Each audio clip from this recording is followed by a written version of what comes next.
When I was a little kid, my grandparents got divorced.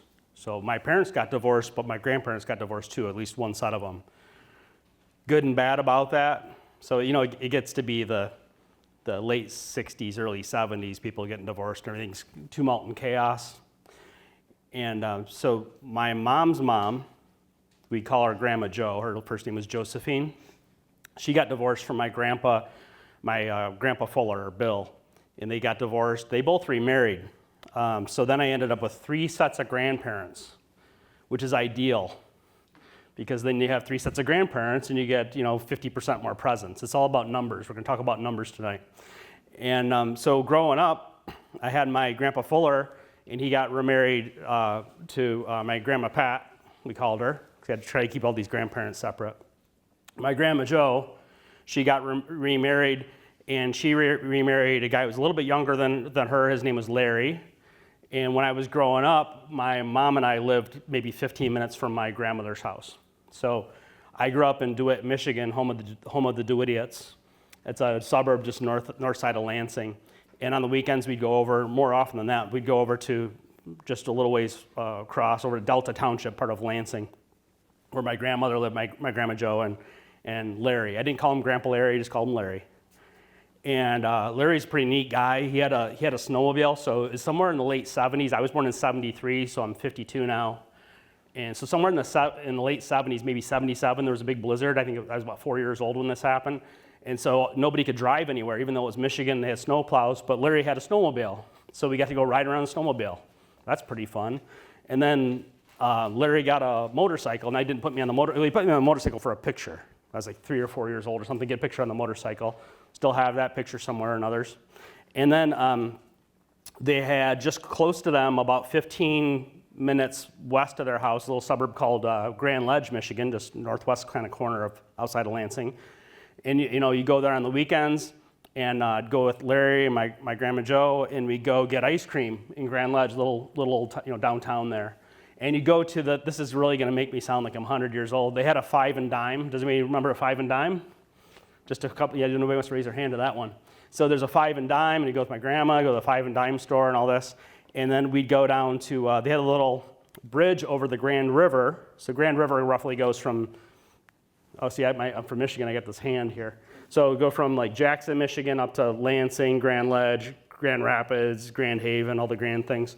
But they had in the little town of Grand Ledge, they had a little bridge that goes across the river, but then they had a little bridge that go down to this little island in the middle of the river. And my grandma and Larry and I go down there, and we'd feed the ducks the stale bread. Nowadays, I get irritated. I see people feed wild animals, get all irritated about it. Back then, I thought it was really cool. I'm 3 or 4 years old with my grandma and with Larry, and we're feeding the ducks. So we do all that kind of stuff. And I remember when I was a kid, kind of funny stuff from the maybe 1979 kind of time frame. So when I'm about 6 years old, Larry had explained to me why we were mad at Iran about the embassy, and I'm a 6-year-old kid trying to figure this out. And then later on, I remember when I was like 12 or so, he says, if you were born in the Soviet Union, this is back during the Cold War, I'm about 12 years old or something. He goes, if you lived in Russia right now, they'd be sending the summers to camp, and you'd be learning how to be in the Red Army and all this stuff. All this stuff is kind of in my head from that. This kind of funny things from the late 70s, early 80s. When I was a senior in high school, my grandmother, we were real close to my grandma, and right about my junior year of high school, Larry developed an affair, okay? So he started messing around with the lady at work. And then she was into to cocaine, and so he got into cocaine. And so my grandma's maybe 65, and he was a little bit younger than that. And so pretty soon, next thing you know, when people are on like cocaine and stuff, they don't act right. And so she got him out of the house, and so they were separated, and they were going to get through the divorce, but they weren't in a hurry. We're separated, and we're going to figure this out and split it up and all that. And then my senior year of high school, my mom was a registered nurse, and we lived close by. My senior year of high school, my grandma got some kind of a bug that caused her brain to swell. Encephalitis, I don't know all the terms. Some kind of a brain deal. So her brain swelled, her tongue swole, she didn't make a lot of sense. my mom said, I'm going to stay with Grandma Joe. And so I'd go over there. It happened kind of over a weekend. So I'm over there. I remember I was over there the Sunday evening, and my grandma had a fever. She had the swollen brain thing, the swollen tongue thing, and my mom was talking to the MDs. My mom knew a lot of MDs because she was operating room nurse and all this stuff. And so they're just monitoring stuff, give her the Tylenol, do this and that and all this stuff. And my mom knew how to handle fevers and things anyway. And they didn't really have a lot more information than what you should do about that than just that. So it's Sunday evening, and my mom says, I'm going to stay here tonight and take care of Grandma Joe. So we only live about 15 minutes away, like I said, in DeWitt. And so I go home, and the next morning, I think in high school I was getting up about 6 a.m. Nowadays I get up like 4:30 or 5 because I'm getting really weird.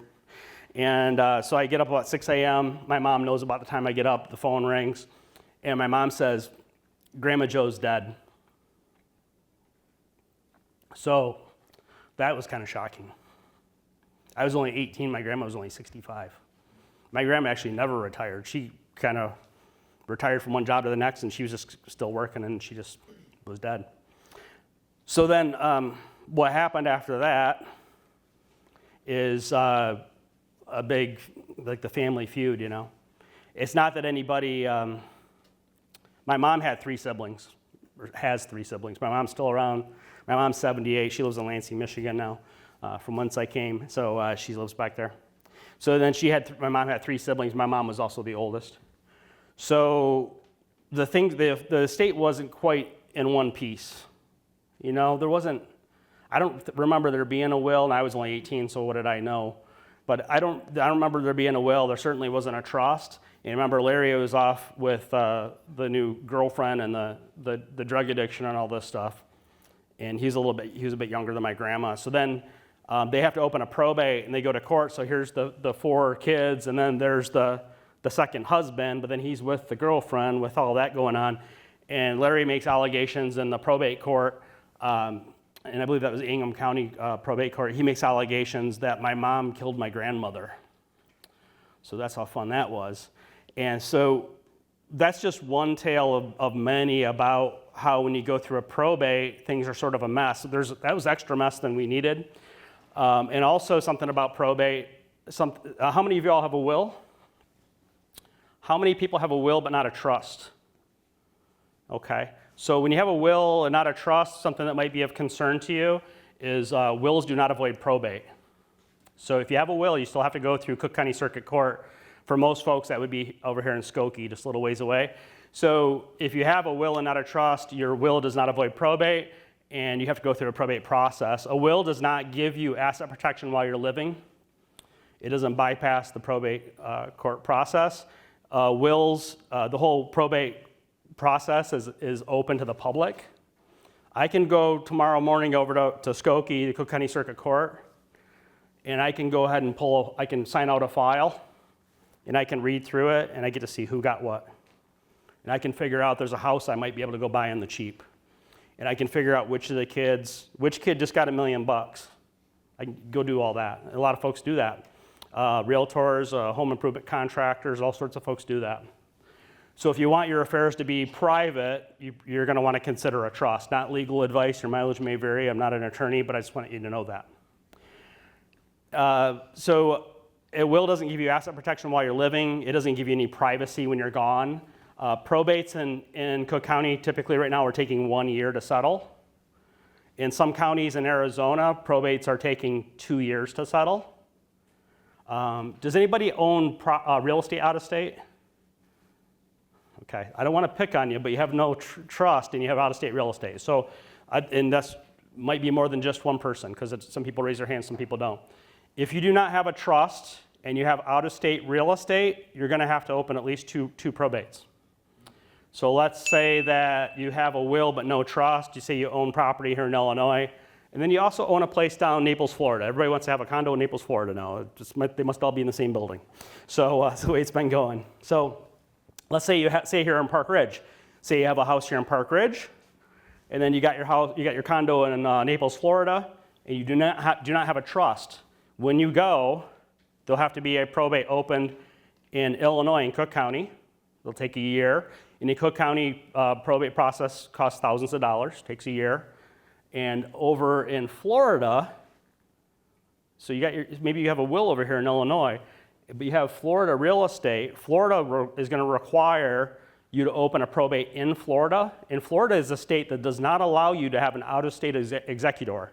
So you're going to have to use a Florida resident to be the executor down in Naples, Florida, or somewhere. You have to be a Florida resident, and that's going to all be handled in whatever the heck county that is.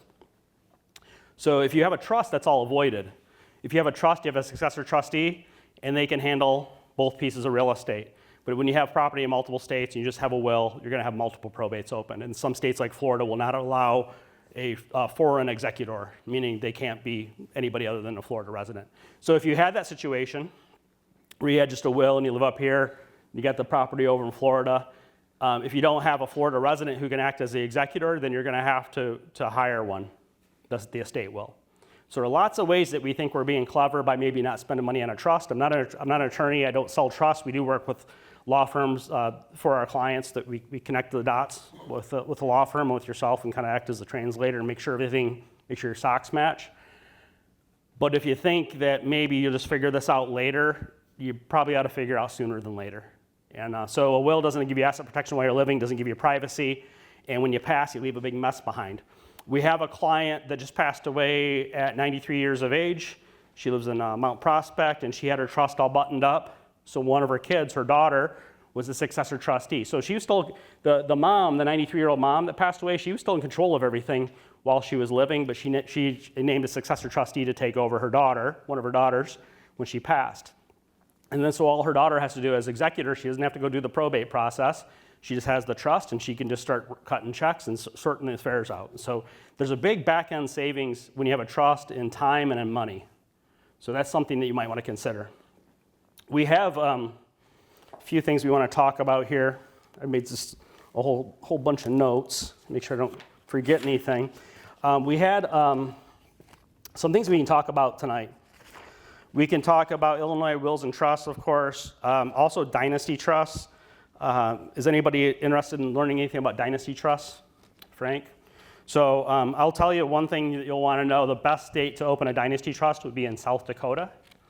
You do not have to go to South Dakota. You don't have to live in South Dakota. In Illinois, trusts have a lifespan, 90 years. If you want to have a dynasty trust where maybe you have a whole kit and caboodle of money and you want it to go on for generations, then you want to open up a South Dakota dynasty trust. Again, not legal advice. Nevada dynasty trusts are pretty good. South Dakota is just a smidge better. So South Dakota is the winner. And actually Delaware, a lot of people think Delaware is way down the list, about number 10. So if you're gonna choose any jurisdiction, you're gonna want to choose South Dakota. So in South Dakota, they have what's referred to as perpetuity. The dynasty trust in South Dakota never dies. So because it never dies, it never triggers the estate taxes. It's kind of a long story we won't get too deep into. We'll talk about the Illinois estate tax. Illinois has an estate tax that has a threshold, not an exclusion.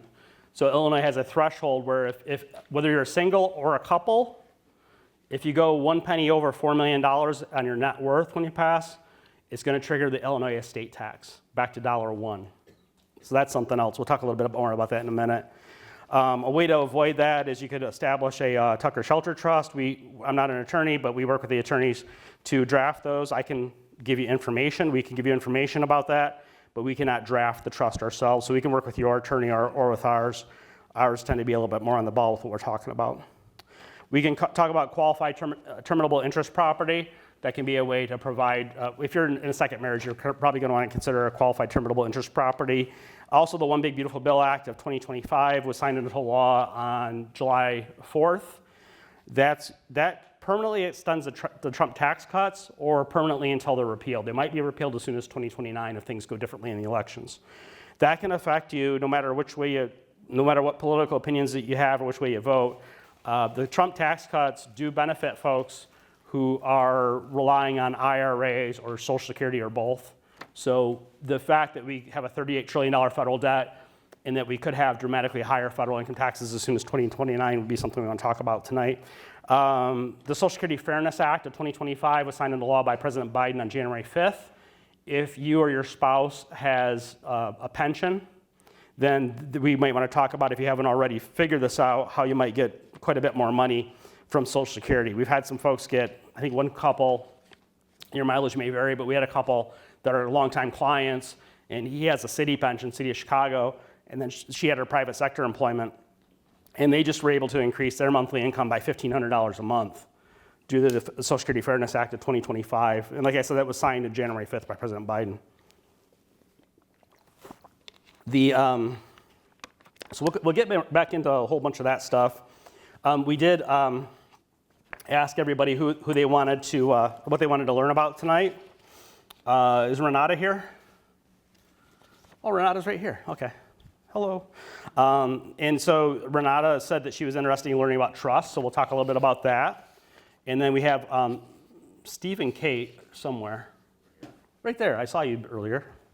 So Steve and Kate wanted to make sure they're thinking through all the key components for a good estate plan based on the changes over the last 5 to 10 years, including taxes in retirement and estate taxes. What a lot of folks, you're smart to ask about the estate taxes, and a lot of folks don't realize Illinois has that estate tax at a $4 million threshold.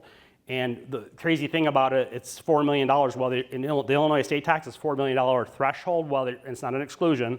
$4 million threshold, whether you're an individual or a couple. A way to double that from $4 million to $8 million, like we have what we call the Tucker Shelter Trust. We work with our attorney to set that up for you. And they do it, we don't do it, not attorneys. Without the Credit Shelter Trust, if you're a married couple, if you go 1 penny over the $4 million, they tax the whole thing back to $1. The top bracket on the Illinois estate tax is 16%. We had a gentleman come see us. He and his wife, their net worth is $6.3 million today, and he's only 72, so it's going to keep going. He's 72, she's, I think, 67. $6.3 million net worth.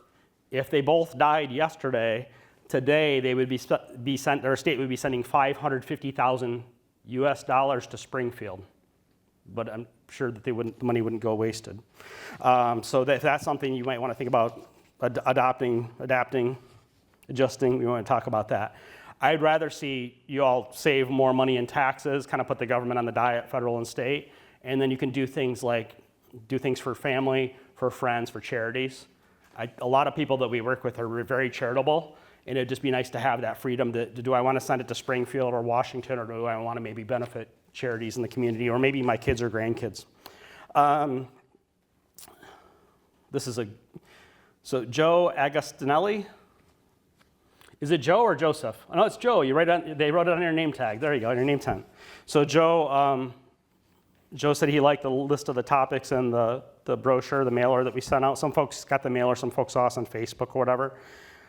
Joe said if we don't have any kids, Joe said we don't have any kids, so wondering how to divide our assets to brothers, sisters, nephews, and nieces. That's great.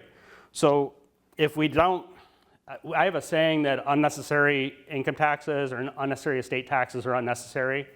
We certainly, by the time we've gotten to where we are, so I'm 52, some of you are older than me, are more experienced than I am, but you get to a point where you're about to retire or you're newly retired, you probably figure you've paid your fair share. I don't think anybody in this room probably figures they haven't paid enough in taxes. At some point, I think we ought to let up on our seasoned citizens, right? And as we go into retirement, we shouldn't have such a pressure put onto us that what you've worked to save and invest, that it should go to the government. Maybe a little bit, not a lot of bit. So when you don't have kids and you want to leave money behind for brothers, sisters, nephews, and nieces, how to do that. Now here's one that comes to mind with me. Some of you have saved quite a bit of money, and then what you got to worry about, no, you don't have to worry about, but you might, I kind of think about this with the clients we serve. You get to where you have quite a pile of money, and then you've got 1 or 2 kids, or 5 kids, or whatever the number of kids you have is. So a question sometimes we ask clients is, how much money is too much money to leave to your child? Because that's the other end of things. You could be on the other end of it. Do you have enough money for yourself? You worry about running out of money for yourself, but if you get to where you're not worried about running out of money for yourself, then you have the opposite worry. How much money is too much money to leave to the kids? And how do they handle that well? Do some of them handle it differently? We've had clients where we had a client couple that some years ago, they said, well, we got the 2 kids, and the son is good with money, and the daughter's really bad with money. So we're going to leave 75% to the son and 25% to the daughter. That might sound harsh, but they figured that some parents figure that the kid's going to squander it. We had another gentleman that accumulated quite a bit of wealth, and he had 3 different kids. Like, kids are like a box of chocolates, don't know what you're going to get. They're all different. And so he left one of his kids 70%, another kid 20%, another kid 10%. They're all going to get plenty. Even the 10% is going to be enough. But considering what you've done to accumulate the wealth, is it going to be handled well? And of course, we also have the thing where if we have kids that have substance abuse issues, gambling issues, different things like that, are we helping or hurting if we leave them money? So that's something that everybody has to figure out for themselves. And John and Debbie Martin, over here, there you are, in the front row. Must be in the front row. Want to learn about living trusts. Oh, and you mentioned that you have a house in Florida. Okay. Well, this can be fixed. So yeah, we want to have a trust, not legal advice, not attorney spokesman, but we want to have a trust just so that we don't have to have those 2 probates. So that'll be good to sort out. That's why we're all here, is to figure these things out. And thank you for participating. We have a few things in your folder. I should explain first on the right-hand side of your folder. It might shock you to learn. We are going to ask everyone, if you'd like to, everyone, if you'd like to come see us. We're about 10 minutes from here. First floor of the Valspar or Rand McNally building, I-90 in Cumberland neck of the woods, or you might say D Road. If you live in Park Ridge, you might know where D Road is, and Higgins Road. So here's a bad way to give directions. Do you guys remember where the old Big Ten building used to be? You ever see that, Higgins and D? We're across the street from the old Big Ten building, not the new Big Ten building. Don't go to Rosemont over in that, what is that thing called, MB Financial Park? Unless they changed the name already, who knows. But we're going to offer everybody a free consultation at our office. But if you would, whether you want to see us or not, and some people don't, and that's okay. And free consultation means what it sounds like. It is free. No obligation. If you'd write, whether you want to see us or not, please, on this survey form in the upper right, please write November 11, 2025. We teach this estate planning and tax strategy workshop several different places. We've taught it at Oakton College, Des Plaines and Skokie, here at the Park Ridge Park District, over at the Mount Prospect Park District, probably some places I'm forgetting. We'll be teaching at Rob Roy Golf Course in December. Yeah, something else. I'm probably forgetting a couple other places, but having the date on these really helps us because we get confused. Where did I meet them? On your form, whether you want to see us or not, if you'd at least please fill in your name, first and last name right there. So what you want to do, like for Joe, since you don't go by Joseph, don't give us your Joseph, because your friends call you Joe. They might call you worse than that, but they probably call you Joe. So just write your nickname there, write Joe there, right? If your friends call you Bubba, you write Bubba, okay? This is not your permanent record, just what you like to be called. So if you want to be Bubba, you want to be Joe, whichever you want to be. We do ask for your age there in the upper right. So this is important because of the things that happen along the way as we approach retirement and go into retirement. We had a gentleman, we have a pretty nice office we're kind of proud of now on the first floor of the Valspar Rand McNally building there, I-90 in Cumberland area. And what's neat there is we have a nice radio studio there, and we have this nice lobby, and we have a TV thing on the weekend, so that's playing on the TVs. And we had a gentleman walk in the other day to come see Julie. Julie checked you in at the back there. But when you come see us, with an appointment, please. When you come see us, Julie's at the front desk, and a gentleman came in, and I'll just fuzzy it a little bit. He's a tradesman. He works in the building about once a week. She said he looks like he doesn't have any money because he's got like coveralls and dirt all over him and grease and all this stuff. And he comes in and he goes, hey, I'd like to I work here about once a week. I'd like to get an appointment. And so we get an appointment. And he's my age. He's 52. So I do a phone appointment, just a phone appointment. I do a phone appointment. And he goes, hey, I'm in this trade. My wife is in the same trade. We've managed to save a little bit of money.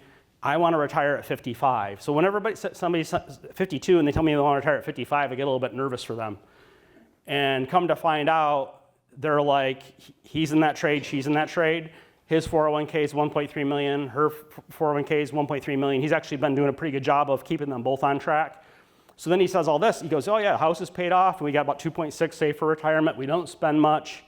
And I was thinking back to what Julie said. She goes, the guy looked like he zipped up his coveralls and he covered in grease and he came in the office. But so what's important in that story about the age there, he's 52, and he can retire as soon as age 55, and he can access those 401ks instead of waiting until 59 and a half. He can access those 401ks under Section 72T of the Internal Revenue Code. People call it the rule of 55. It's actually 72T is where it is in the tax code. And so he and his wife can actually access those 401ks and not pay a penalty for doing so long as they are fully retired. He can't go get a job at Costco, okay? He had to be fully retired. So there's a little bit of a wrinkle there. And we did a thing where we did an investment analysis for them just to see how things are positioned. We actually found they're taking higher risk than if they were in the S&P 500. They're actually taking higher risk than the US stock market. So when we showed them that, he was kind of alarmed. I said, don't worry about it. We can help you sort it out. But we did run a stress test, and we found that if they stayed invested the way they are, if we had 2008 repeat, they would lose 55% of their money. So we're going to fix that up for them. But that's why I ask about the age. Sometimes you might put 52, say, why would you want to know that? Well, what if you want to retire at 55? So different reasons, different ages, different strokes for different folks. If you are married, please put your spouse's name there, first and last name. If they have a nickname, please use the nickname, not the formal name. Kate, on your birth certificate, does it say Kate or does it say Catherine? Or say Katerina? Did I get it right? Yes. Close enough. Yeah. So you wouldn't write Katerina there, you'd write Kate because that's what your friends call you. So we'd want to know that. So if you have a spouse in the house, we're going to want to have their first and last name with their nickname, like Kate, and then their age also, especially when we want to have that information anyway, but when there's a difference in ages, that can come into play with things like Social Security benefits. So we want to make sure that we give you the best Social Security advice because we're holistic, we give advice in all these areas. Cell phone, for most of you already have that. The email you use. Let's have a contest. Who has the most email addresses here tonight? Is it Tom? How many email addresses do you have, Tom?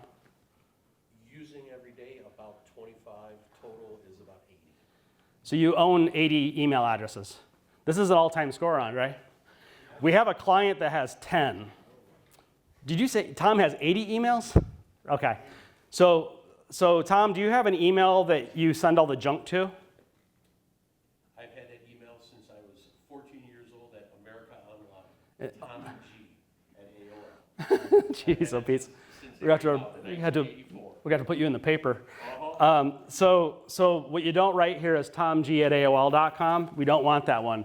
The email that you don't give to everybody that you'll actually pay attention to, because we're going to give you weekly estate planning, tax planning tips, Medicare, Social Security, all these sorts of things. So that's an example of what it says the email you use, not the tomg@aol.com. That's pretty impressive, though. And then if you're going to come see us, what's going to happen tomorrow morning, Julie's going to FedEx. If you're going to come see us, Julie will FedEx you some information. So we need a street address, no P.O. boxes, please. We need a FedExable address there, and Julie will send you some more information tomorrow. What you might do as we go along, you don't want to do it quite yet. You want to rate yourself here in these 5 areas. These are the 5 critical areas for retirement planning. There's investment management, tax planning for retirement, medical planning, legacy planning, income planning for retirement. So what you do there as you go, and you might want to wait till you learn a little bit more before you score yourself in those areas. It's kind of your own opinion of how you feel once we teach you a little bit more tonight. The ones would be, oh, I'm scared to death in these areas, and most of you probably aren't a 1. Most folks are somewhere north of that or to the right of that. If you're a 10, or if you think you're a 10, you might want to just hold your horses and see if you're as well established as you think. We talked a little bit about like if you have out-of-state real estate, if you don't have a trust, that'd be one area where maybe we need to button up some issue there, just as one of many issues. You might notice here, though, it goes 1 to 10, and you notice what's missing, there are no 7s. Because everybody wants to say I'm a 7. I'm above average, oh, I'm not that bad, I'm lucky number 7, I'm about a 7, so we took the 7s out, because the 7s don't help you. If by the time we're done talking, if you can score yourself, honestly, between you and yourself, you ask yourself, where do I score here? In these areas, if you feel like you're an 8 or better, you probably don't need our help. If any of these areas, by the end of the night, you're at 6 or less, we probably ought to sit down and talk about it. And you don't have to work with us. Half the room, just from our experience, half the room already has an advisor you're happy with. Half the room are do-it-yourselfers. You'll never work with an advisor. We hold these workshops This workshop's free to get in, free to get out. We don't even boot your car. You'll find out later if we do or not. We don't even boot your car. You can give your free sandwich. And our consultation at our office is free as well. So get in, get out, no obligation. But if you score yourself later on 6 or lower in any of these categories, we ought to probably just sit down and talk about it. And we'll show you how to fix or adjust whatever might need adjusted. And then you can either leave it alone, you can adjust it yourself, or you can have your current advisor adjust it. But every time we teach one of these workshops, we get 1 or 2 more folks to come along as one of our client families. So that's why we do this. The top 3 retirement concerns over here, you could check these boxes: serving suggestions, market volatility, taxes on retirement, running out of money. And there's a couple fill in the blanks. People fill in blanks there, different things they're concerned about. On the right-hand side, one of the biggest questions we get is, Scott, Andre, Max, would you guys sit down with us and make sure we're going to be okay? And the answer is yes, we do that Tuesdays, Wednesdays, and Thursdays. We do that in the morning, and we do that again in the afternoon. So this is just generally, this doesn't have to be a particular Tuesday, Wednesday, Thursday, just generally, like tonight, it's Tuesday evening. It might be that Tuesday afternoons are good for you, or not. If you're fully retired and you have a pretty wide open schedule, you could put up to 6 check marks or X's in those boxes, meaning that generally Tuesday, Wednesday, Thursday, morning, afternoon, all those are open. Maybe you have your basket weaving class on Wednesday morning, so you don't check Wednesday morning, but put little X's in the boxes that generally work for you. And then we'll settle that up tonight and figure out when you'd want to come see us. If you don't want to come see us, what you could do is you could write in giant letters inside those boxes where it says Tuesday, Wednesday, Thursday, just write no real big, right across it. And then then we know where you stand or where you sit. At the bottom, well, I should say in the upper right, we got nosy about your age. In the bottom left, you get nosy about how much money you've saved for retirement. I think the record we've had at one of these workshops, and it was a Social Security workshop, but it was at Oakton and Des Plaines campus. We had a lady come to a Social Security workshop, and she checked the million or more, which a lot of folks do. Probably half, I would say more than half this room is million or more, actually. Because if you're on a mailing list and you got the mailing in the mail, it's because you're on the million or more list. And then other folks online, like on Facebook, half of you are and half of you aren't, and that's fine too. But we had a lady come to a Social Security workshop, and when she came to see us, she goes, okay, so I got to fess up with you. I didn't put it on my form, but I've saved $14.2 million for retirement. And I said, well, why were you at the Social Security workshop? She goes, I want to make sure I got everything coming to me that I'm supposed to get. So, well, I guess you pay it in, you get it back out. All right. You don't want to pay tax on it either. So now if we check the box, like if we check that we've saved $250,000 or less, I can be more concerned that we don't run out of money. So that helps us know what we have to focus on in our meeting. If that's the case, that we have less than $250,000 saved for retirement, we need to make sure that we don't pay any unnecessary federal income taxes on IRAs, 401ks, Social Security. We also need to make sure we have some sort of an income plan so that we maximize your Social Security income and all that. Gladys, I can't have any side conversations, please. Okay. Thanks for coming, Tom. I will talk. I'll send you an email, tomg@aol.com. Okay. And then, Andre, you help Tom. So so if you have saved less than $250,000, for instance, I'm going to be concerned about running out of money and that sort of thing. If you've saved $1 million or more, as many folks, probably majority of the folks in this room have saved more than $1 million outside of real estate for retirement. What's happening more and more now, we're getting, I would say, the majority of folks that are asking us for our consultation, whatever. A lot of folks have saved $1 million to $5 million now, and that didn't used to be the way it was years ago. I think just the way that we've been in about a 15-year bull market, more or less, with the market, and also folks are a lot of baby boomers are inheriting money too.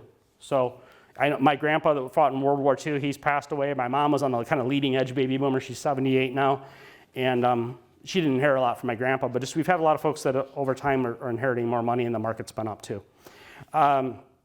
So if you check down on the bottom what we've saved for retirement, excluding real estate, that helps us focus. If you save more than $1 million for retirement, we're concerned about taxes on estates, taxes, income taxes on IRAs and 401ks, also deferred comp, so just give you the whole list. IRA, 401k, 403b, deferred comp, TSP, SEP, simple KEO, all of those are tax deferred unless they have the word Roth in front of them. So we want to try to minimize your lifetime income taxes off those accounts. If we do, I'll just show you this and we'll get back into the content here a little bit more. we have this map here that has like a fill in the blank thing. This is going to be something you want to have out later on if you want to come see us. So say if Karen wants to come see us, she'd keep her name tent in front of her at the end, and she'd have this all filled out, this survey form. And then they have this map card, the one we write on, and we would write on that once we figure out a day and time for her. And then when you come see us, this one is the lay of the land with the little office park there. So the 8725 is that Valspar Ram McNally building, and where it has that Scott Tucker Solutions logo, that's where our office is located, right in the first floor. And it has a little star here at the bottom of this map. That's where you park. There's a reserved spot for you. It says Scott Tucker Solutions, Inc., and you just walk right inside the door. You don't have to go any ramps or any of that stuff. And we're barely in Chicago. We had one lady we taught a workshop in Rosemont, and she saw the address. She goes, "Oh, I don't go to the city." So it's around the corner. It's 5 minutes. It's right around the corner. Actually, so this is Higgins Road, and that's East River Road. East River Road turns into D Road when you go into Park Ridge. The old Big Ten building I was talking about is right here at the top of the deal there, and then we're right in this plaza here. 8765, for instance, is a Lutheran building. We're just on the opposite end of that. So that gives you the lay of the land there. In your folder on your left-hand side, we've got a few things that we want to go through with you. See what else I want to make sure I talk to you about. Oh, one thing, kind of some other notes I had. So if your estate right now is $1 million, it's real likely that certainly within 20 years, so if you make it 20 more years, if your estate's $1 million right now, pretty easily in 20 years it ought to be $4 million. That would put you in the crosshairs of the Illinois estate tax. So although you may not qualify for the Illinois estate tax yet, it is very likely that you run into that. So it's something we'd want to talk about. We were working with a gentleman the other day. He I guess heard us on the radio. He was all the way out in Frankfurt. Has a business that's worth $15 million. And he just was a regular guy, started a business, and it turned into something. His business is worth $15 million, and his investable assets are $7 million. But just a regular guy kept his nose down, and now he looks up and he says, "Holy cow, I got a problem." So one way to avoid the Illinois estate tax, this is not specific advice, your mileage may vary, we might want to gift some money from your estate into an irrevocable trust, get it out of your estate, get you back under that $4 million for the Illinois estate tax. That would be one way that we might consider doing things. Illinois does not have a gift tax. So if you scoop money out to an irrevocable trust, there's no gift tax. And right now, a married couple can do that with almost $28 million federally and just file a gift tax return with the IRS. And then if the law changes in the future, hey, at least you got $28 million out of your estate. So that's just, I know that might sound crazy to a lot of people, but some folks in here have different amounts of money, so I thought I'd mention that. We also do help, regular people too, so if you think those numbers are pretty lofty, that's okay. And what else I want to tell you? So if we go back to what's in your folder on the left-hand side, this one's half the room is not gonna like this. It's okay, I'll explain how you all can be happy. So my mom voted for Bernie, and she used to drive a Prius. So my mom used to vote for Bernie. She voted for Bernie, drives a Prius, and that was kind of catchy to say that. Now it's my mom voted for Bernie. Now she drives a hybrid RAV4. It's not as punchy as saying Prius, right? So my mom, I said, "Well, Mom, President Trump signed that One Big Beautiful Bill Act." I told her that back in July or August or something. She goes, "Oh, don't call it that." And I said, "Well, Mom, I have to call it that. I'm a licensed professional, and the name of the bill is the One Big Beautiful Bill Act." She goes, "I hate that name." I said, "Mom, I know you voted for Bernie, you drive the RAV4 hybrid and all that. I think President Trump knows you hate the name. That's why he named it that. See, that's how he did it. So he's gonna PO half the people." And so what we did here, so just that's the name of the law, and it does affect your taxes on your IRAs, 401ks, deferred comp, TSP, SUP, Simple KEO, even your Social Security taxes that you might run into can be affected by the One Big Beautiful Bill Act of 2025, and of course it was signed on the 4th of July. So half the room, we have this aisle up the middle because half of you vote one way and half of you vote the other way. That's why you have it separated, see? That's how that works. So what we did here is half of you don't like the name of the bill. So to kind of olive branch, we print this in blue, so at least you can be happy that it's blue and it's not red, because that would really, we'd get tomatoes thrown at me if it was red. Half the people throw out tomatoes. We have some information here in this guide. This isn't all of what's in the One Big Beautiful Bill Act, but it's some of the things that are contained here. It says here in the upper left where my thumb is there, it says permanent extension of the Tax Cuts and Jobs Act, or you could just call it the Trump tax cuts. Trump tax cuts were passed in 2017, and they became effective 2018. They were going to expire at the end of this year, The Trump tax cuts have now been made permanent, and so that continues the tax cuts on IRA, 401k, 403b, deferred comp, TSP, SEP, Simple KEO. Also continues the tax cuts for folks who might find, you can actually find in retirement that up to 85% of your Social Security can be federally taxed. That's usually caused by things like large monthly pensions by either spouse, but usually what it's caused by are large tax deferred retirement accounts like IRA, 401k, 403b, deferred comp, TSP, SEP, Simple KEO. So the Trump tax cuts, and it does, you can benefit from this no matter how you vote, whichever way. But the Trump tax cuts being permanently extended can benefit retirees. However, we have a lot of folks, half the folks are President Trump fans or that kind of thing. And so they'll get real cocky about this and say, well, I don't have to worry about the tax hikes coming back that were going to happen in 2026 because the Trump tax cuts have been permanently extended. They've been permanently extended unless they're repealed in the future. So things, we're already seeing maybe that in 2028, the elections could go a totally different way. And what we could have happen in 2029, the Trump tax, this whole thing, this one big beautiful bill act, could be repealed. One thing we were concerned about for our clients, and it's not political, it's just math. There were some of the tax brackets federally that would affect your tax deferred retirement accounts, the non-Roth retirement accounts, and also will affect up to 85% of your Social Security. Some of those tax brackets were going to be increasing if this had not been signed into law, if these tax cuts had not been extended. If these tax cuts had not been extended, we would see just less than 2 months from now that we would go back to what the federal tax rates were under the Obama administration. And in some of the brackets, some of those brackets would increase 25%. So like the 12% bracket was going to become a 15% bracket. And that wouldn't just be for working people, that'd be for retirees too, on their IRAs, 401ks and those, and also on Social Security for folks who pay Social Security and up to 85% of their Social Security. So the Trump tax cuts they are made permanent, but nothing's permanent in DC. If elections go a different direction in 2028, then in 2029 we could find the Trump tax cuts repealed and then we could have higher taxes in retirement. So that could affect things negatively that way.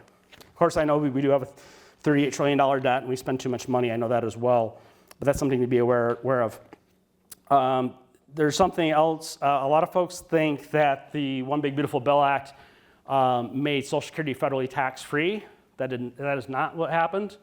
So instead of making no taxes on Social Security, that's good to run on, but then the reality of getting it into the bill and getting it passed was different. So you'll see where my thumb is here now in the lower left. It says instead of getting tax-free Social Security, you get a bonus deduction. So it says bonus deduction for seniors. Is that for all seniors? No, it's not. It's for seniors that are 65 and older. So let's say if you're a married couple, one of you is 65, one of you is 64, one of you gets this bonus deduction, the other one doesn't. Okay, so the bonus deduction is for seniors 65 and older. And what you get is a $6,000 deduction for tax years 2025 through 2028. Boy, is there something going on in 2029 I'm not thinking of? So this gets us through the next couple of years here, through the end of 2028. There'll be a new president. That's a controversy there too, isn't there? There will be a new president in January 2029. We don't know who it'll be yet. And so the way this is set up is to, benefit President Trump to say that he has that bonus deduction for you through the end of his administration or up till 20 days of the end of his administration. So in 2029, this deduction goes away. So you have to be 65 and older to benefit from this deduction, and it only goes through tax year 2028, then all deals are off. So there'll be a tax hike in 2029. What's interesting about this too, if you think about it politically, say that Vice President Vance runs for president, he'll be running in 2028 and saying, you need to vote for me or else you're going to lose your bonus deduction. So all of this is those little tripwire events for future political campaigns. That's one way to think about it too. But now, is this for all seniors 65 and up in tax years 2025 through 2028? No, it's not. It's for folks who do not have too much modified adjusted gross income. So the deduction phases out for those with a modified adjusted gross income, a MAGI, exceeding $75,000 for an individual or $150,000 for a joint filer. And you might say, well, $150,000 for a couple, that's not that much money. Well, if you're taking out IRA money, you're getting Social Security money, it can really, your MAGI can get pushed up. So a lot of folks might find that they get phase outs there. Something that benefits us here in Illinois, Illinois has the second highest property taxes in the country. The only folks who are ahead of us on that one is New Jersey. So if you're going to buy a second house, don't buy it in New Jersey. Not specific advice, your mileage may vary. But so we have this increased state and local tax deduction. This SALT deduction cap is temporarily increased to $40,000 because it had been $10,000. So now this helps us with our property tax deduction. So it's temporarily increased to $40,000 for taxpayers earning less than $500,000, but it's only effective through 2029. Then it goes away. You have a $10,000 deduction. So again, that's going to be a political football in the 2028 elections. So because it's going to, as it says there, the deduction will go back to $10,000. And then there are a couple other things to look at with you here. They talked about no taxes on tips and overtime, and come to find out there's all kinds of phase outs and tripwires there. So that's not quite what they said it was going to be. That doesn't affect most people here today, though. And something else to look at with you. Where did I put it here? Oh, business provisions. We do have folks in every workshop that are small business owners. And we get a little bit more of that on the radio too, small business people for some reason listen, talk radio or whatever. So where it says business provisions, it is possible for some small business owners, and that has to be this is kind of a funny thing, not a service-based business, but a product-based business. You might be surprised to learn how many businesses can be classified as product businesses, even if you don't think you're a manufacturer. It's kind of a wrinkle. But many small business owners can sell their business now and pay no federal capital gains tax on the capital gain of selling their business. Also, there are a lot of folks that have, aside from the business owner thing, there is a part of the One Big Beautiful Bill Act that allows you to sell a highly appreciated asset. We had a gentleman and his wife come see us recently from Arlington Heights, and he put $100,000 into NVIDIA stock in a non-retirement account, and then next thing he knows it's $800,000, and he goes, oh, well, it's $800,000, but I don't know if that's good or bad. Maybe you want to sell half of that or something, take some risk off the table. But he was concerned about the capital gains tax. And I said, well, you could sell some of it, you could sell all of it, but with the One Big Beautiful Bill Act, we could show you how, say you put in $100,000 and then it's $800,000, and you could just sell out of that stock position. Instead of paying the capital gains tax, we could defer the capital gains tax, put the proceeds into a qualified opportunity fund, not a qualified opportunity zone, it had to be a qualified opportunity fund, and we could show you how to do that. So he could put in the $100,000 in NVIDIA, now it's $800,000. He could sell, instead of paying that capital gains tax on that $700,000 gain, we could defer that, then plug that money into a qualified opportunity fund. 10 years later, hopefully he'd make some money on that investment too. 10 years later, sell out of the qualified opportunity fund, pay no capital gains tax on either one of those. Getting out of that the qualified opportunity fund after 10 years would wipe the gain on NVIDIA forever and the gain on the qualified opportunity fund. So if these are ideas you've not heard about, Tuesday, Wednesday, Thursday, mornings and afternoons, sit down with you, go through some of these ideas. There's just a lot of things that we don't hear being talked about. There are also, this one also was something else my mom hates, it's in here somewhere. There are these Trump accounts. Oh, it's on the inside, inside front cover left side, and this, I guess you call it page 2 maybe, inside front cover where my finger is here. These Trump accounts, these are strange. They're only for folks, kids born in certain years. You can get matching funds from the federal government. We think over time these may morph into something more than they currently are. These may morph in the future, if they're not repealed and whatnot, these might morph in the future into an employee benefit.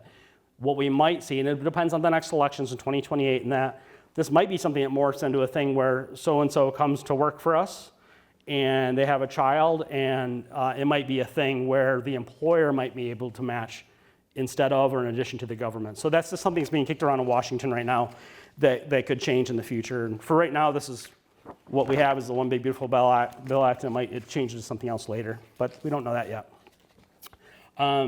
Ask me some questions about estate planning. I want to get a little bit more into what you all want to know in that area. It's your dime, your dance floor. That includes property, right? I'm sorry? That includes the value of your property? What does? I'm not sure. $4 million limit. Oh, right. So the Illinois estate tax? Yes. Right. So it's so let's say you and Mary Beth are married, correct? So you have, if you don't have a what we call a Tucker Shelter Trust, you have a $4 million threshold. So if it's federal, right now, each of you has an exclusion on the federal estate tax at $13.99 million. So about $28 million right now. But at the state estate tax, there's not an exclusion. For Illinois estate tax, there's not an exclusion, there's a threshold.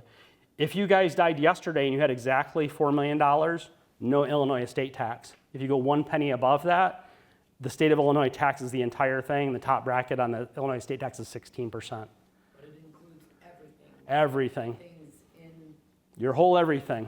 403s and Yeah. Let's say $1 million house, just to use round numbers. I know some people have a $500,000 house. Some people, we had a gentleman today at the office that he rents, but he's got sizable assets for retirement and things. His deal actually was pretty clever. They currently rent a place in Mount Prospect, but then they have an RV, and their deal is like, well, we'll still be Illinois residents, but we don't currently pay property tax. They pay it through the rent property tax right now, but when they're done, he's going to retire, she's going to retire. They're going to load up the RV, still be Illinois residents, because Illinois does not tax IRA accounts and 401ks. The federales do, but not Illinois. Illinois doesn't tax the retirement accounts.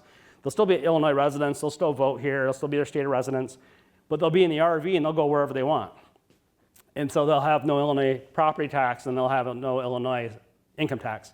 But anyway, so what you were saying, your whole net worth, if it exceeds by 1 penny, $4 million, then you get taxed on the entire thing by the state of Illinois on the estate tax. If you die exactly at $4 million, you don't have to worry about anything. If we had what we call a Tucker Shelter Trust, then it would raise you from 4 million to 8 million, and then we'd have a different problem to look at there. If we were to consider maybe scooting some money, a gift into an irrevocable trust, that would get the money out of your estate. And currently, you could do almost $28 million without having to worry about the federal estate tax exclusion. And Illinois, as you move that money over, if that's what you did, to an irrevocable trust, Illinois does not have a gift tax. And then when you pass away, if it was in the irrevocable trust, or if most of your money was in the irrevocable trust, then you'd have no Illinois estate tax. but the feds have The federal government, it's 13.99 per individual, and it's an exclusion. So it's a little different. Is that making sense to you? I don't know. I interrupted your question, I think. It is a lot, isn't it? So as a couple, so if you have, for Illinois is a threshold, not an exclusion. So for Illinois, if you're a couple and you don't have what we call the Tucker Shelter Trust, you have a $4 million net worth, you're okay. If you have 1 penny more, they tax the whole thing up to 16% as the top bracket. The feds are different. The feds have, let's put feds here, okay? IRS, whatever. The feds, they have in 2025, 13.99 per person exclusion. So the feds, for a single person right now, they don't tax the first 13.99 million. To make it crazier, 2026, because of the One Big Beautiful Bill Act, now they're going to index it to inflation, so to speak.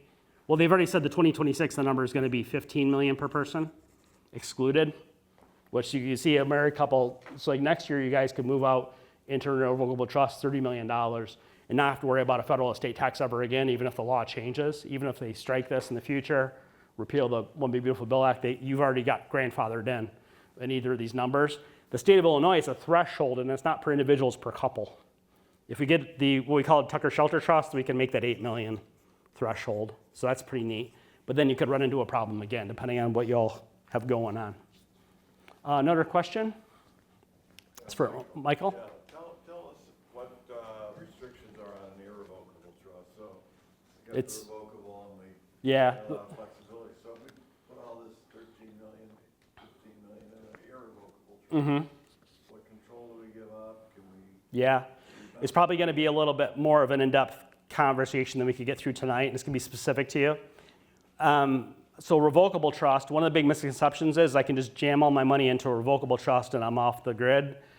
Revocable trust, it's still yours really, and it doesn't get it off the grid. It protects it from some lawsuits, it avoids probate, this kind of thing. But as Michael's getting at, an irrevocable trust, irrevocable mean what it sound like, right? So it's once you do it, you can't undo it. One thing I should mention, A lot of folks ask us about long-term care insurance. We're not huge fans of it because some of the insurance companies are on shaky ground. There's an insurance company that is pretty big in the long-term care space. They've been bought by a Chinese company, but that's not what I'm worried about. Their financial strength rating is C++ through AM Best. AM Best rates insurance companies. I don't really want to recommend long-term care insurance, at least for a new policy where the carrier is C++ rated for financial strength. I mean, that sounds like I'd rather buy City of Chicago bonds, than do that, right? So it's a little shaky. So what I was getting at, though, maybe something we might consider, not specific advice, mileage may vary, we have to talk about it. Some folks are considering using an Illinois Medicaid Asset Protection Trust instead. So that would be an irrevocable trust. You might do this about 5 years before you need long-term care. You could scoot all your assets into an Illinois Medicaid Asset Protection Trust. 5 years later, you need long-term care. Your own estate would not have much money, and we could protect all but $16,000 of your net worth that way and have Medicaid actually pay for your long-term care. So that's something some folks are considering, just as a wealth preservation tool. Sometimes, especially if we maybe don't have the amount of money we might want to have saved for a married couple, we don't want, it's usually the guy, and we help same-sex couples too, I should say that as well. But usually, if we have a married couple, more often than not, it's a husband-wife. The husband might be a year or two older, plus men don't live as long, and men tend to get ill sooner. And so Mr. Man might go into the long-term care and zap the retirement savings for long-term care, and then he's left with a widow that can't fend for herself very easily financially. So irrevocable trust could be useful for Medicaid planning for long-term care. It is important that it's a 5-year look back on those, which means you can't get Medicaid help for 5 years. So you'd want to do it 5 years before you need it, and or if you didn't have enough, say you did it and then 3 years later you need a long-term care, you might be on the hook on your own funds for 2 years. Then you could use the Medicaid for the long-term care expenses. If you have another question, just raise your hand and we'll try to help everybody out here. I'm going to ask Frank. I'm going to go to Frank. Let me do one thing before I forget, Frank. On this 2025 tax summary, in the middle here, you'll see the area where we have the bonus deduction as well, the $6,000 if you're age 65 and so on that we talked about before, which can help instead of having Social Security federally tax-free. Yes, sir, Frank? Yeah, continuing on that, Illinois, once you have the irrevocable getting 4 million and 8 million threshold, if someone passes, does it stay at 8 million? So what's important about this is not an irrevocable trust. So this is a revocable living trust. We call it Tucker Shelter Trust. So if you're an individual or a couple, if you're a couple, instead of having the $4 million threshold, we can move it to an $8 million threshold for the Illinois estate tax, but we need to have what we call a Tucker Shelter Trust for that. And what happens after the 8 million if someone passes and you're stuck with the? No, you would be okay because you'd have an unlimited spousal deduction here. What's crazy about Illinois' estate tax is if you don't have what we call a Tucker Shelter Trust, you have the $4 million as a couple. If we have that trust, it's revocable. Now you're at $8 million on the threshold. If you have 8 million and $1, Now you're in trouble again. you got the 8 million. Yeah, so that's where we might want to do. If we're concerned about that, we might want to scoot some money, maybe $5 million or something, and put it over an irrevocable trust. There's no gift tax for Illinois, and under the feds here, we would just file a gift tax return. It would eat into our, and this one actually is per individual, so you actually have × for couples. So like next year, for instance, and we can put $30 million in an irrevocable trust if we're a married couple, or half that amount, the $15 million if we're individual. This year we can do, and it's not either or. You could do almost $28 million this year, and then next year you could do another $2 million as a married couple too. So, but there's no, as we move money to an irrevocable trust, Illinois doesn't have a gift tax, so it can be a little hairy. We have a lot of people that are running into this. It's kind of crazy, the amount of people that are running into this right now. If you have any more questions, raise your hand. I can't see can you turn your name tag around? Because you already know who you are. I don't know who you are. It's Chris. Hello, Chris. Just wondering, what do you put into a trust and what don't you put into a trust? That's a great question. What a lot of folks think is I have this large IRA, this large 401k, it's not Roth. They told me how the feds are going to tax it. A most common misconception is that you can just go jam all of your tax-deferred retirement accounts into a trust and not have to pay any taxes. That's not the case. Retirement accounts, we call them qualified retirement accounts. They cannot be placed in trust. What you could do is name a trust as a beneficiary. I'm going to recommend against that because that can cause you to pay higher taxes, not lower. So what can be put in a trust? Non-retirement assets. Your home. I don't own my house.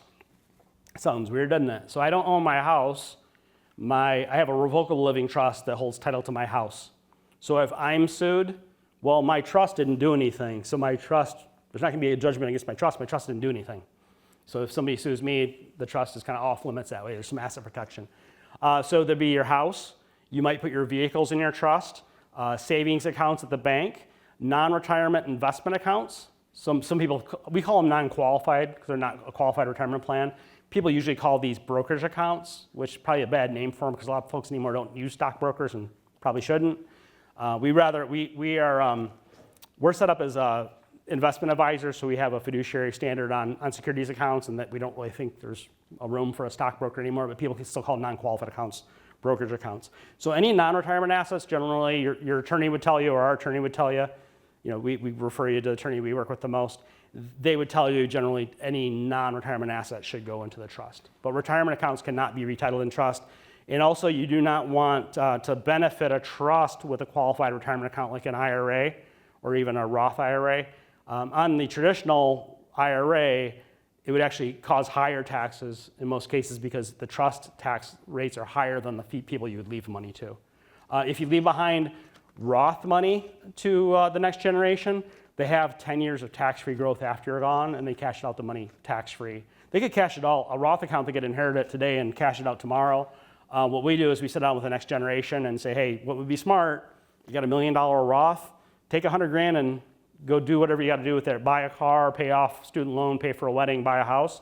Maybe leave $900,000 in that Roth. Now it doesn't become your kid's Roth. We would have them do a direct transfer to an inherited Roth, and then under the Secure Act of 2019, they would have 10 more years tax-free growth, and if they were smart, they would wait the whole 10 years, get all that tax-free growth, then cash it out tax-free, then we do the next smart thing with it, the next tax advantage thing. If you have another question, let me know. Frank? Another subject matter, can you prevent an IRA from becoming fully taxable? Can we prevent an IRA from becoming fully taxable? The amount that falls in your standard deduction is not going to be federally taxable. One thing we are doing with a lot of folks is with a tax-deferred retirement account like an IRA, 401k, and all those others, is considering things like Roth conversions. So we might be able to, like we talked about how the One Big Beautiful Bill Act might get repealed in 2029. What we can do to lock in our historically low federal tax rates right now, and this is especially cool if you're an Illinois resident, which I think everybody here is. Actually, we had somebody from Wisconsin register, I think, Andre. I don't know if you saw that, or maybe Julie saw it. So somebody here might be from Wisconsin, but I think everybody else is from Illinois. We get registrations from out of state, kind of funny. If you, here's something neat you can do, and this doesn't really fit everybody. You can be working here in Illinois, get a tax deduction putting money into an IRA, then a day later you can Roth convert it, pay no tax to Illinois because Illinois doesn't tax Roth conversions. You would pay federal income tax on the conversion, and then the money grows tax-free the rest of your life, and even 10 years after you're gone if the kids put it into an inherited Roth. So what a lot of folks are doing, though, Frank, is they're doing, say, oh, geez, I got $1 million, $2 million, whatever, an IRA. And so we're doing some pretty sizable, in many cases, not for everybody, some pretty sizable Roth conversions each year. So a lot of folks will say, well, I can only put $8,000 into a Roth IRA. That's a contribution, not a conversion. So since 2010, and those of you that have been working with a good financial planner the last 10 years, or the last umpteen years, 15 years, there was a change in the law back in 2010. Since 2010, so those of you that have an advisor or a good financial planner, they've been telling you for 15 years now, we need to do a sizable Roth conversion because you can do a Roth conversion at any age. So you could be 18 or 80 and you could do a Roth conversion.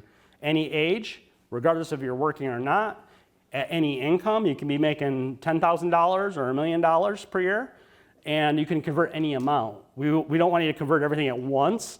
Generally, you should do it over a number of years. One really important thing, we're getting towards the end of tax year 2025. If you want to take advantage of tax year 2025, so we talked about the One Big Beautiful Bill Act could get repealed in 2029. What we do know from the One Big Beautiful Bill Act is we have historically low federal tax rates for 2025, 26, 27, 28. 2029, all bets are off. So we have 4 of these years left of the Trump tax cuts that we know we have. After that, we don't know. We might want to think about a Roth conversion just as a quick and easy thing that we could do, and it has to be pretty quick because it's getting to be, we just got a warning from one of the custodians yesterday that they need to process all Roth, we need to have all Roth conversions turned in by December 12th, or else they may not get processed this year. For that to happen, we use Schwab and we use Fidelity as custodians, so we don't hold your money. We're just listed as your advisor. If you ever don't like us, you can just call Schwab or Fidelity, remove our names. But we have to have the money at Schwab or Fidelity to be able to do the Roth conversion, if that's where we would do it from. So we have 4 years of the Trump tax cuts left that we know we have. So that's 25, 26, 27, 28. So if you want to take advantage of tax year 2025, we got to get after it. It's already November 11th. And one of the custodians told us that if they don't receive the Roth conversion request by December 12th, then they don't know if they can process it in time. These employers, more than half of all baby boomers have already retired. The employers are all short-staffed. My generation, I'm 52, I was born in 73. Gen X, we're a small generation, there's not enough of us. And then everybody who's still working still wants to do turkey time and Santa Claus and New Year's Eve, and all these folks are trying to use all their vacation up at the end of the year too. So if you want to use tax year 2025, then you want to come see us, like we said, Tuesday, Wednesday, Thursday, morning or afternoon. We also have a Social Security guide here, Social Security and Medicare guide for you as well. We do have, myself, Max, and Andre, we're all licensed in Illinois for health insurance. In addition to that, we have a full-time Medicare broker. It is open enrollment. Open enrollment closes on December 7th, Pearl Harbor Day. So it's already just November 11th, and December 7th, that's the last day to make any Medicare changes. If you want to make any changes, please don't wait that long, or if you want to talk about any changes. So that's something else we can help you with as well.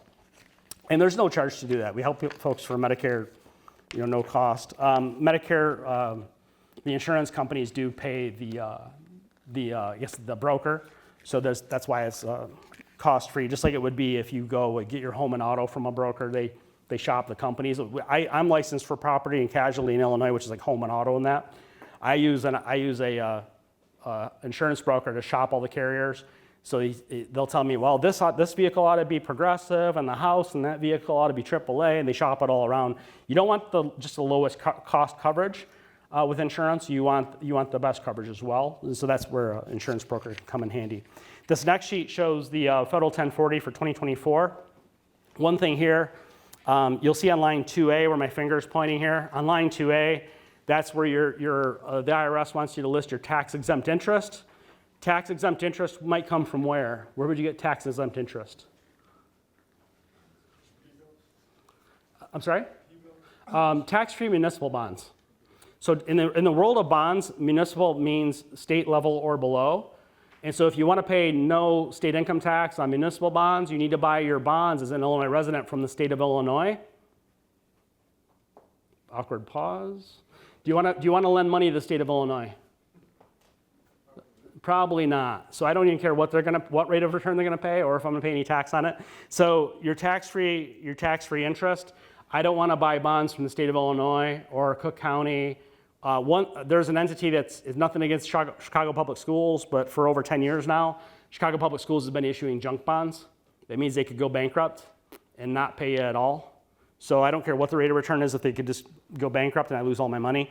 So another reason for tax-exempt interest, we don't want to have, once we're retired, we don't want to have, or once we're even receiving Social Security, we don't want, aside from the Illinois and Cook County and all that, we don't want to have tax-exempt interest on our 1040 once we go on Social Security. Tax-exempt interest on line 2A can cause up to 85% of your Social Security to be federally taxable. If there's enough of that tax-exempt interest, it can cause up to 85% of your Social Security to be federally taxable. On line 6A is where your Social Security benefits go. Right now, some folks, married couples this year, some folks that are filing at age 70 this year are getting over $119,000 per year for Social Security. We can have that $119,000 show up on line 6A, and that could be a good thing. It doesn't mean we want to get you the most money from Social Security possible. It doesn't mean it's necessarily federally taxable being in 6A. On 6B is where the taxable amount of Social Security goes. You could have $119,000 in 6A, and you could have a 0 on 6B for the taxable amount. Or you could pay federal income tax on 85% of $119,000. What that comes down to is how your qualified retirement accounts are situated. Are they traditional? Are they Roth? Have you done any tax planning with a financial planner? We have this handout here, kind of a tale of two sisters, you could call it. Jane here, with the dark hair, she retired in 2010. Markets were favorable. She took out $30,000 a year. At the end of 10 years, she's down to $90-some thousand, and she's counting on this to create $30,000 a year of income. Oh, I'm sorry, this is the wrong one. Jane, she had the happy story. Jane in the dark hair, retired in 2010, markets were favorable. She started with $500,000 in the upper right. She took out 30 grand a year, just one column to the left. At the end of 10 years, she has $874,000 left over. She has been fully invested in the US stock market in retirement. It just happened to work out. It wasn't that she did something genius. The other side is the lady who had some trouble, did exactly the same thing, but in a different decade. So say her older sister, okay?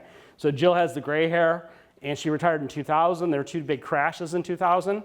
So she started with $500,000 in the upper right. She took out 30 grand a year, but at the end of 10 years, she's down to $90-some thousand. So this lady did the same thing, fully invested in the stock market in retirement, and she is down to $90-some thousand. She's 3 to 4 years from running out of money. And so this is why we need to be really careful as we get closer to retirement, into retirement, to take less risk. And at the same time, we need to grow the money, because inflation doesn't stop just because you stop working. This Max introduced me. He told you about how I was a Navy cryptologist or code breaker. I was stationed in Scotland. Like he said, I played hockey for the Aberdeen North Stars over there. My next duty station after that was in Norfolk, Virginia on the USS Theodore Roosevelt, CVN-71, Nimitz-class aircraft carrier, two nuclear reactors, whole bunch of cool stuff. And I'm so old, I was on the Roosevelt when they still had the Tomcat, the F-14. And then I got out of the Navy. A couple years later, they retired the Tomcat, and boy, did I feel old. And feel older every day. So this is our retirement decryption process, because I was a code breaker. There are 5 critical areas of your retirement planning that we need to have handled, or you need to have handled, really.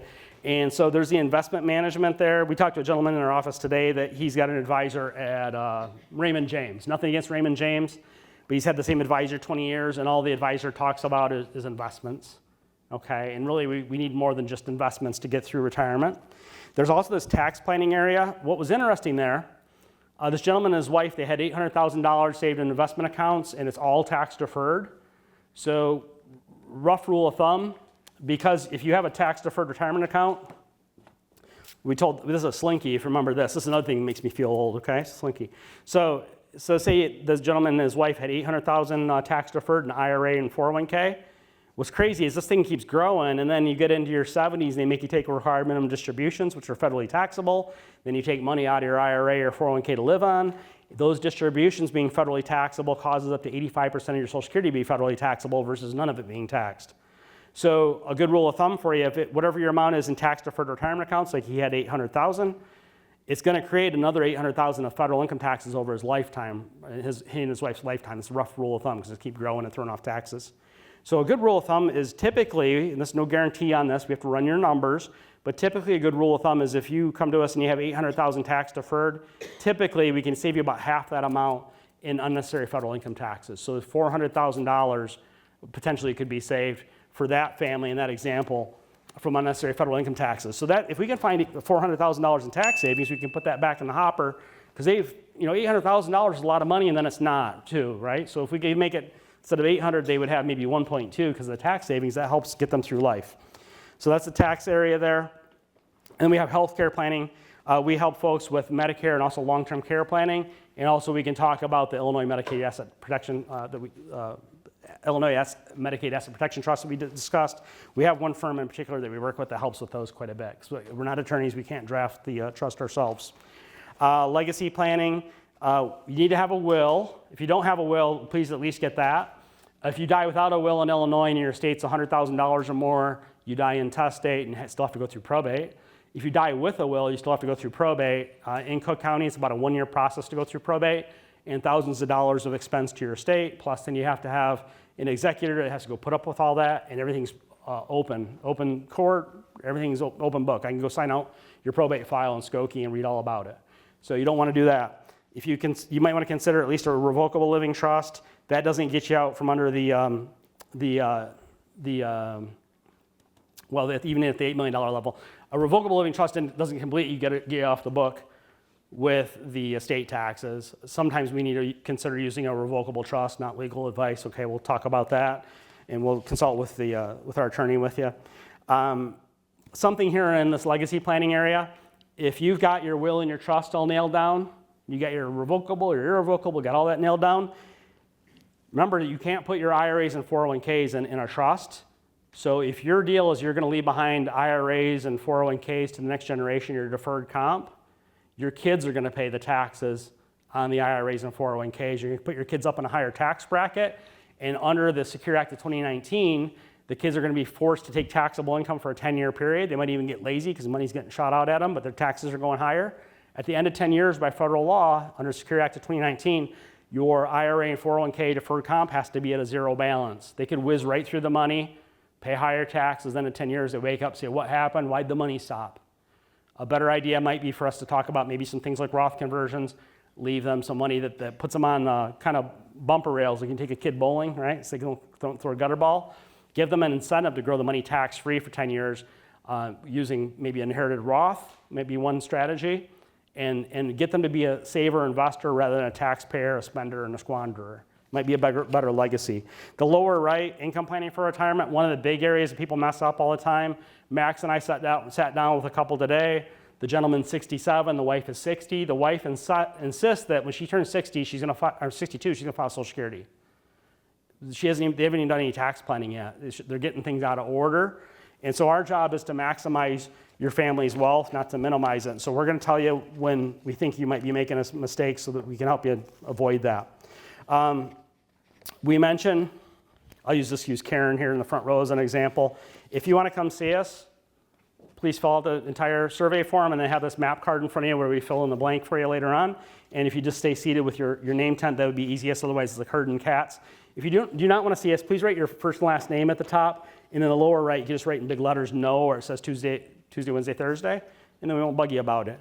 So I had a great time with you all this evening. Hopefully you learned some new stuff or got a new angle on things.